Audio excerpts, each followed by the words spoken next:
కానీ అసలు నిజానికి పరమేశ్వరాభిషేకమునకు ఒక భక్తుడు వచ్చి సంవత్సరంలో తరించిపోయే అభిషేకం ఎప్పుడు అంటే మార్గశీర్ష మాసంలో వచ్చే ఆర్ద్రా నక్షత్రంలో తెల్లవారుజామున చెయ్యాలి.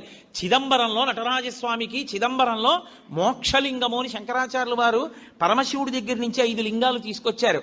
ఆ 5 లింగాల్లో ఒక లింగమే ఇప్పటికీ శృంగేరిలో ఉంది. శృంగేరిలో ఉండి భోగలింగం అన్న పేరుతో అభిషేకం చేయబడుతోంది. కంచిలో ఉన్నది యోగలింగం, చిదంబరంలో ఉన్నది మోక్షలింగం. చిదంబరంలో ఉన్న మోక్షలింగానికి ఆర్ద్రాభిషేకము అని ప్రత్యేకం చేస్తారు. అసలు నిజానికి దానితో కలుపుకుంటూ ప్రతి శివాలయంలో మార్గశీర్ష మాస ఆర్ద్రా నక్షత్రం నాడు తెల్లవారుజామున 3-4 మధ్యలో చెయ్యాలి అభిషేకం. దేవాలయాన్ని మంగళవాయిద్యాలతో పరమేశ్వరుణ్ణి మేల్కొల్పి ఉత్సవమూర్తుల్ని తీసుకొచ్చేసి గబగబా ఆలయాన్నంతటినీ శుద్ధి చేసుకోవడం అంటే సిద్ధం చేసుకుని పరమేశ్వరుడికి అభిషేకం